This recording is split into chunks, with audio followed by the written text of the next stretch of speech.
Greetings and welcome back to Cataclysm, Dark Days Ahead. Quite possibly one of the most anticipated game returns to my channel. Now, it's been quite a long time since I played Cataclysm, Dark Days Ahead here, and the epic adventure of Dapper McJester came to a kind of indeterminate close, but I'll get to that in just a moment.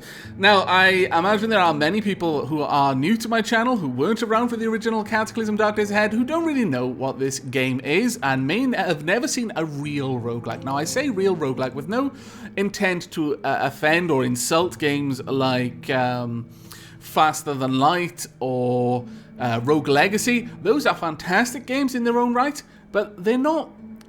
They claim the title of roguelike, but really, they're more roguelite in a way. Cataclysm, however, is very much like Rogue, the original game, and the namesake that the genre is named after. Now, what that means is there are a few things you can expect from this game. One, it is top-down, 2D, generally uses ASCII, though I'll touch on that as well in a moment, to represent the graphics. You don't have actual graphics, it's all represented through ASCII, so letters and symbols to paint the world for you. Next, procedural generation. Very, very big part of most roguelikes. In fact, almost all real roguelikes have extensive procedural generation involved in them, and Cataclysm is no different. Now, general roguelikes also have are more dungeon crawlers. Cataclysm strays from that in that it's an open-world post-apocalyptic survival game with a heavy focus on crafting, rather than gathering loot and getting better gear by killing different items, different mobs. That does happen a little bit in Cataclysm, but overall, Cataclysm is, as I mentioned, a post-apocalyptic survival game. I hazard to say to nail down any particular apocalypse because although there are zombies, there are also Triffids, there are also giant worms, there are also hellspawn, there are also crazy robots that want to destroy everything, there are also giant bugs. If you think of every post-apocalyptic scenario you've ever read about in any sci-fi novel and mashed them all together, you would end up with Cataclysm Dark Days Ahead, and it is incredibly, incredibly fun. Now, the last thing which all real roguelikes actually share is permanent death.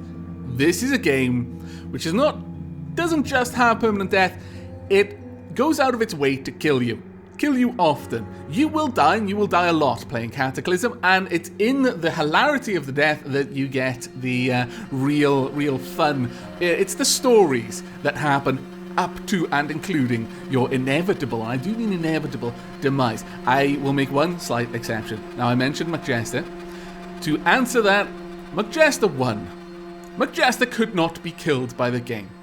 This is not McJester's story or a continuation of his world. McJester is out there somewhere, no doubt. I kind of have him in my mind as a Mad Max-like road warrior, dealing out justice where he really feels like it, but he's not like driven by any great moral compass. He's just moving from one place to the next, looking for fuel to keep his death wagon that you can build yourself in this game. That's one of the really big draws, is you can build your own vehicles, like modularly. You build the frame and then the parts. It's really good. We'll get to that in a moment. Now, McJester, this is not. We will be making a new character in this episode, and so the most of this episode is going to be character generation. It is quite in-depth, so if you do want to just skip straight to the action, you might want to skip past this episode to the next one. But if you're still here and listening to me say this, then I am going to assume that you are still interested. Right then, I have already created a world, and we are going to be creating our very first character in that world. Now, one thing about Cataclysm is the world is persistent. Though the characters will die permanently when they die, you can create a new character in that world, and it will live in the world that your previous character has lived in, and it might even come across your previous character's base, your previous character's corpse even, perhaps maybe even zombified corpse. Before we do get to that, though, I will just cover one or two more points. Firstly, the world's name is Necromunda, for no other reason that I wanted to merge two words together, Dapper and Necromunda. Necromunda has nothing to do with the dead, despite its name. It does have the word necro in there, though, so I felt it was fitting. The other point I wanted to touch on is tile set. Now, I mentioned briefly ASCII graphics. those of you who remember and were around for the first Cataclysm series and also for my Dwarf Fortress series know that personally I prefer ASCII graphics. It's one of those things, once you've learned to see through ASCII, anything else feels kind of clumsy. In a way, having a tile set means I need to learn a whole new bunch of symbols. But I feel that the tile set I'm going to use, which is the Retro Days tile set, is quite good, it's quite clean, it's not trying to overreach, which is one of the problems that I have with a lot of tile sets. They seem to want to do too much. They don't really appreciate the limitations of tile sets, but I feel that the Retro Days tile set is a really clean tile set, so I'm hoping that it'll be a good kind of stepping stone and an introduction for people who are completely unfamiliar with Cataclysm, so won't have a clue what's going on. This will just give them a little bit more of an intuitive interface, but again, for those who prefer ASCII, as I myself do, I may be returning to that, maybe after this first character run, once I've introduced the game again, or maybe I'll stick with Retro Days. Do let me know in the comments what you think of this and future videos, but that is it. Let us finally get to making a character.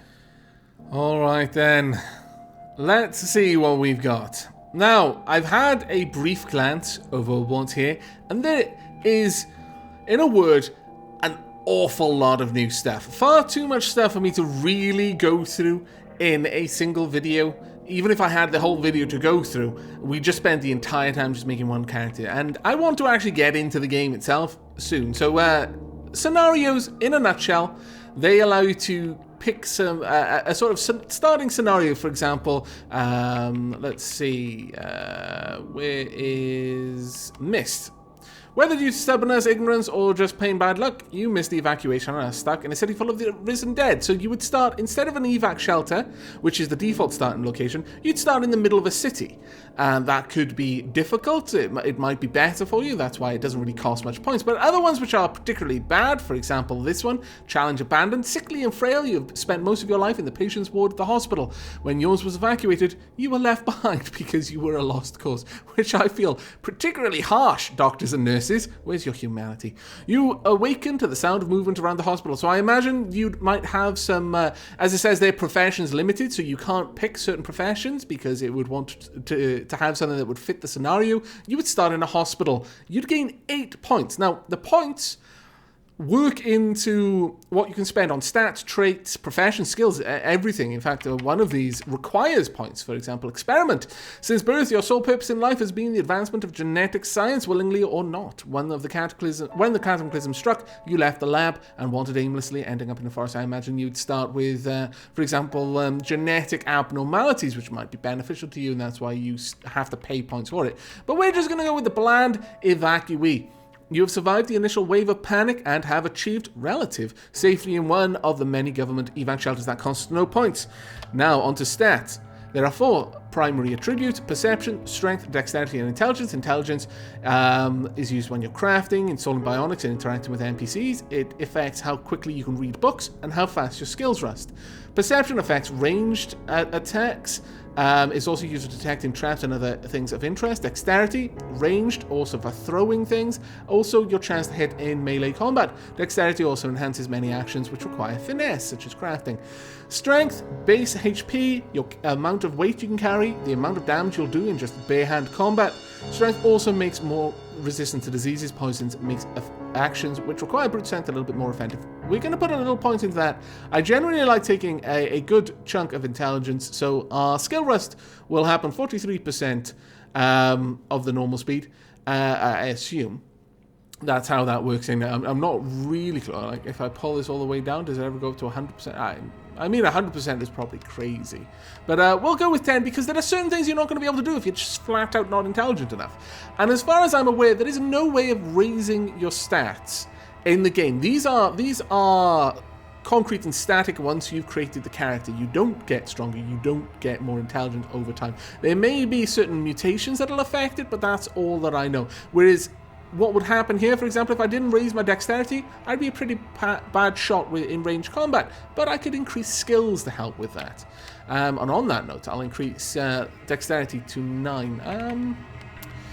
Well, yeah, actually, I wouldn't mind having dexterity up at 10. I'm going to leave perception at 8 for now. Now, that leaves me with only 1 point, and we've got a lot of ways to go. We've got professions, we've got traits, we've got skills.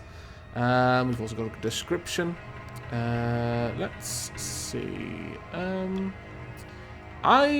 Let's have a quick look at the professions, actually. There are a number of professions that give points, and very many that don't require any at all, and then lots that require a huge amount. These you would start off pretty awesomely set up. For example, a black belt. As the world ends, you alone stand against the coming darkness with your fists of steel. You start with a melee skill of 8, unarmed combat 8, dodging 8, boxer shorts, karate gi, black belt, protective mouthpiece, and a pair of gita. I'm not actually sure what that is. But, oh, that's female. Are there male options, or are all of these female? That's interesting. Is this character set up to be female at the moment? Let's have a quick look. Can I, for example, press the @ symbol to switch gender? I'm not sure which one this is. Is that male now? Let's go back and have a quick look. Survivor male. Okay, well, oh, I see. The press @ symbol to switch gender. Are there different things for the genders? Ah, yeah, pizza delivery girl or boy. I see. That makes sense now. Okay, right. Well, there's other things like razor boy. Through a series of painful and expensive surgeries, you became a walking bionic weapon. Your services are, as a mercenary, available to the highest bidder. And now that the world has ended, those bionic enhancements may spell the difference between life and death. We're not going to be going for any of the ones that cost points. In fact, we may be going for 1 or 2 that'll give us points. Now, we can start as a basic survivor, which would cost nothing. Some would say that there's nothing particularly notable about you, but you survived, and that's more than most could say right now. Well, that's a very good point. A tweaker. You're not entirely sure what happened, but everything has gone to shit, and the only thing running through your head right now is where you're going to find your next fix. You have an addiction, amphetamine withdrawal. Failed cyborg. No, I'm not going to take this. I played around with this once in an earlier build, and it was just painful. Your body's a wreck of bionic parts. You have a large capacity for power, but are filled with broken bionics. At least your ethanol power supply still works. No, you can be a clown. All you ever wanted to do was make people laugh. Dropping out of school and performing at kids' parties was a dream come true until the world ended. There's precious few balloon animals in your future now. Really. Crackhead. Novice martial artist. That would give me a point. You were on your way to the dojo for the first lesson when the world ended, and you really wanted to learn how to swim too. Okay, so I guess you don't know how to swim and various other things. There are no particular skills or traits you start with. Some of these do have skills and traits. Let's go through. Profession chain smoker earns 1 point. I really wouldn't want that. A shower victim. You were in the middle of a nice, hot shower when the Cataclysm struck. You barely managed to escape with some soap and the most massively useful thing ever. A towel. You literally start with 2 items, a soap and a towel. That's fantastic. I like it. Convict. You start with a professional skill, +1. Cyber junkie. Well, I mean, this costs 0 points, but starts with some interesting things. Whoa, bionic monster. Ballroom dancer. Dodging 2. I like that. You used to be a ballroom dancer before the Cataclysm, and now you use your skills to save your life. Oh, pretty good. Hockey player. You profession traits, skater. I imagine you can skate on ice then. Senior citizen. Really? You haven't seen this much blood since the war. The whole world's gone crazy. They ate your grandkids. But dagnabbit, you'll make them all pay for what they've done. No. That's my official response. Bionic monster caught my eye, though. Completely overtaken by bionic-induced psychosis, you are a deformed post-human monster who had no place in society.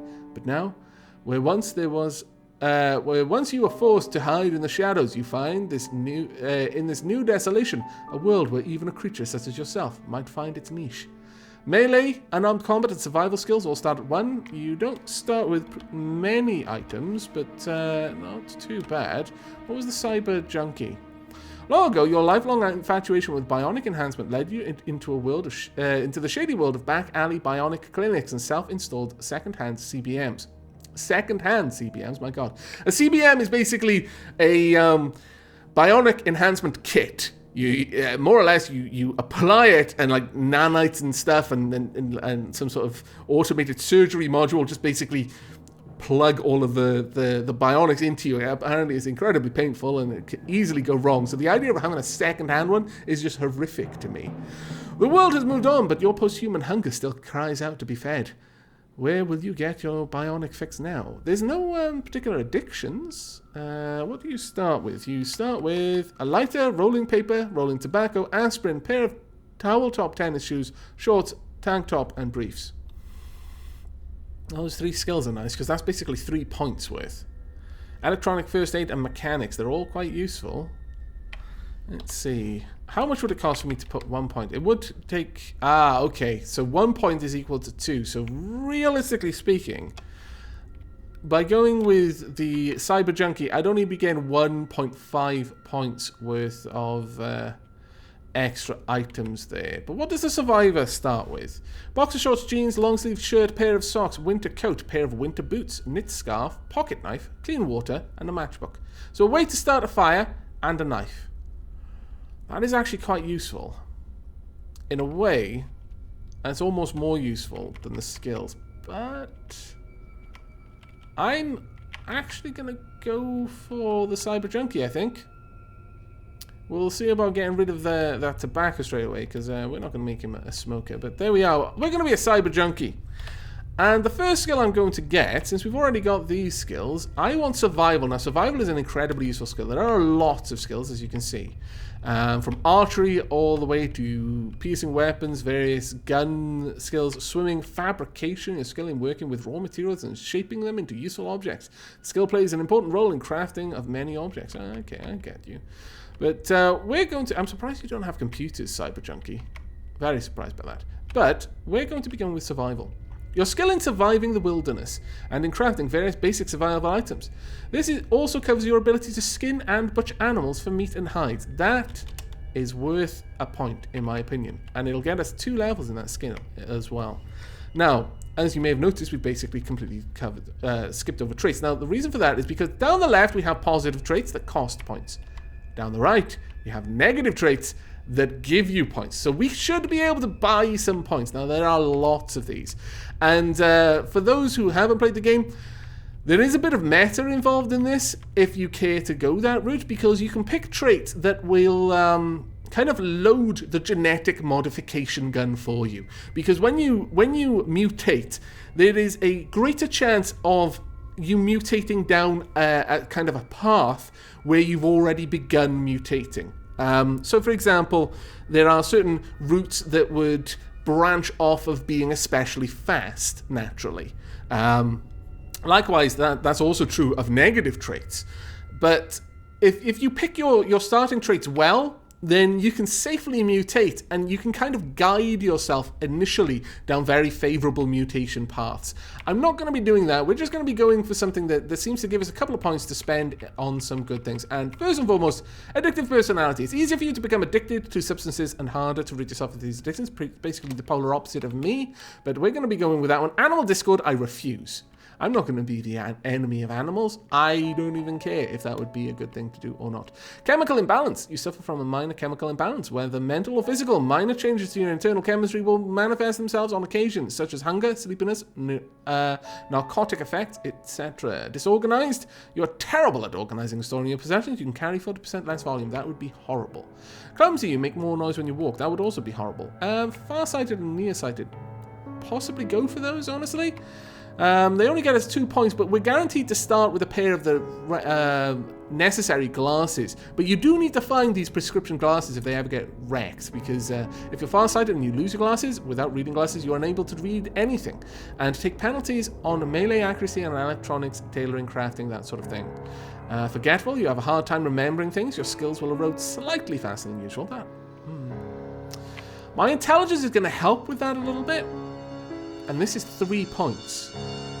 It would mean I would need to work much harder to keep my skills up, but I'm tempted. Fast metabolism, you require more food than most people. That would earn me 2 points. Flimsy, your body can't take much abuse. Its maximum HP is 25% lower than usual, and you heal slightly slower. No, I would rather not have that one. Glass jaw, 3 points. Your head can't take much abuse. Its maximum HP is 20% lower than usual. I'm tempted to take glass jaw, because that's a good 3 points for us to play with. And I just need to find a helmet or something. But we'll keep going through. Hates fruit, hates vegetables, hates heavy sleeper. I don't want either of those, really. I don't want to reduce the amount of things I can eat. Illiterate is a no-go because you literally cannot read any books, and that is cutting out a huge amount of things because a lot of crafting is from recipes you discover in books, so you would really be gimping your character.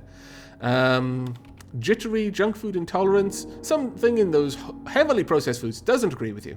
It's possible for you to eat them, but you will suffer morale penalties due to nausea. Maybe. Lactose intolerant, you, like 75% of the world, cannot tolerate milk or milk-based products. Again, you can eat them, but you'll suffer morale. Actually, I'm going to take that for the extra point.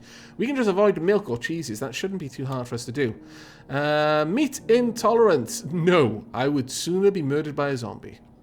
It's simple as that. Lightweight. We could go for alcohol and drugs to go straight to your head. You suffer the negative effects of these for far longer. I'm tempted to take that because we've already got addictive personality.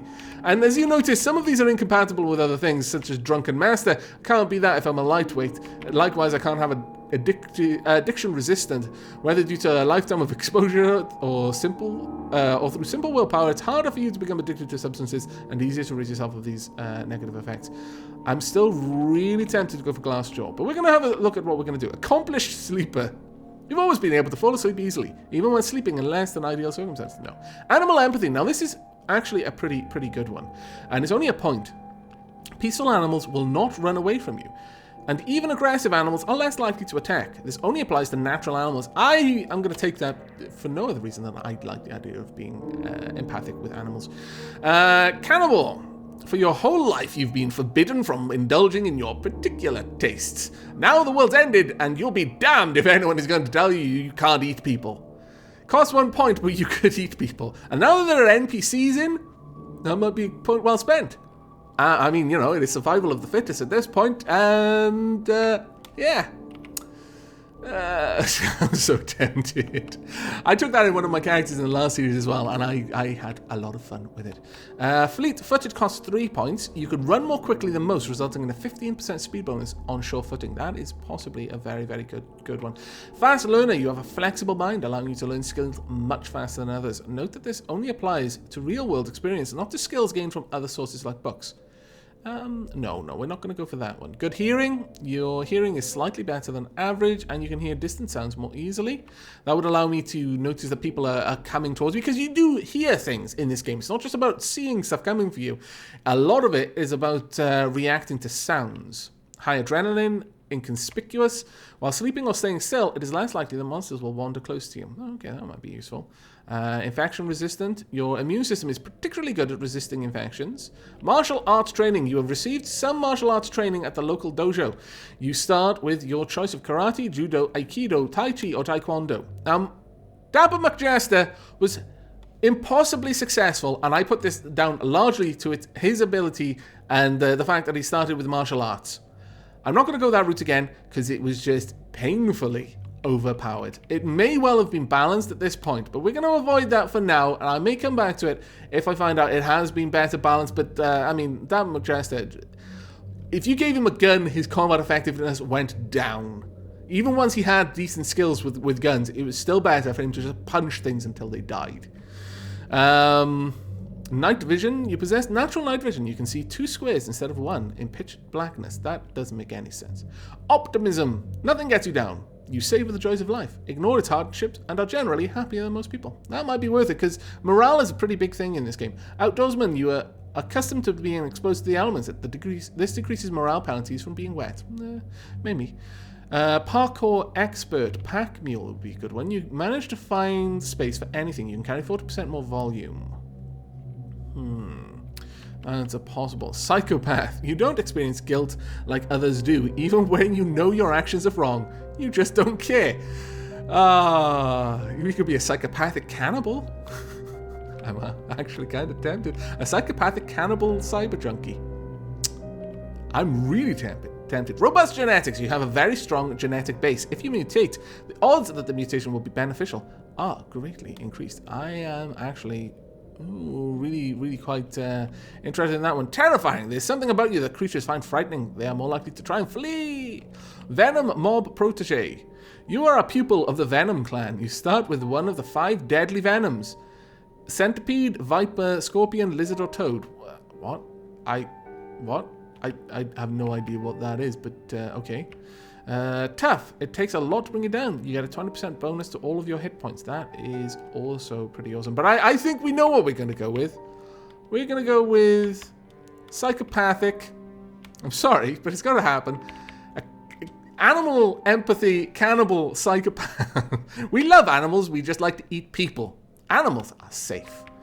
Is there anything else I can get for 1 point? There are a few things that I could possibly get. Light sleeper, light eater, light steps. You make less noise while walking. You're also less likely to set off traps. Inconspicuous, high adrenaline, gourmand. Fleet-footed would be nice.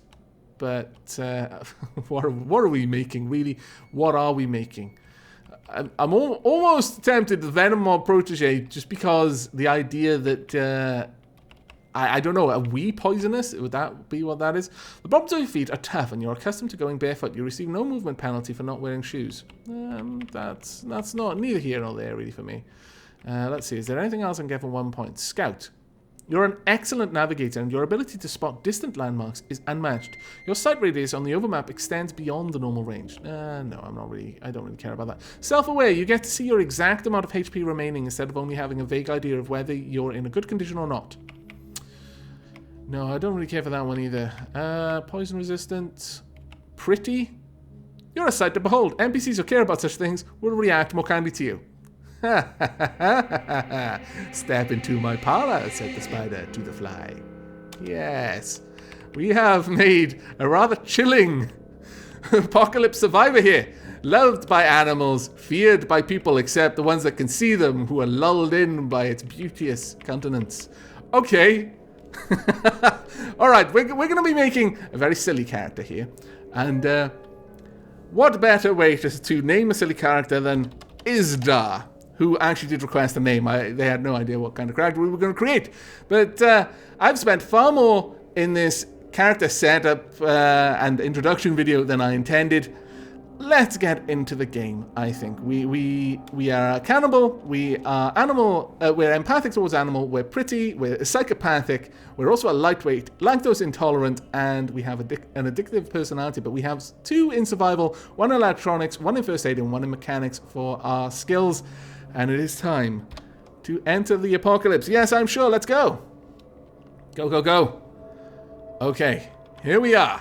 And there is a female NPC there. Fantastic. Will they be Isdar's first victim? Will we dine on their flesh? I don't know. There's a computer in the corner there, I believe. Well, I mean, I know that is because this is the basic layout of an evac shelter. But using the mouse, this is us, if you couldn't tell. This is me, Isdar. This is Sparkle Rutledge. Person named Sparkle. They're wielding a knife spear. And they're wearing a pair of boots, pants, dress shirt, leather jacket, pair of medic gloves, a bandana, and a hunting cap. Over here, we have benches, we have some lockers over there. We can't see what's inside it. We've got some counters, we've got a computer, and this is the evac shelter. This is a broken computer, and this is the stairs down.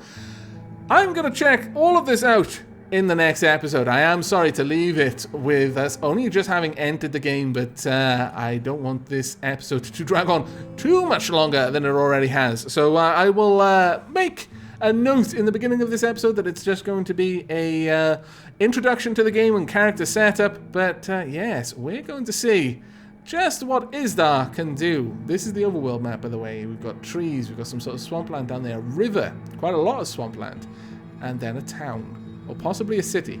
This also looks like a military base. Interesting. We'll have to see what Isdar can do in the next episode, but that is it for now. I do hope you've enjoyed and are looking forward to Isdar's adventures in the Cataclysm. But until then, and as always, do take care.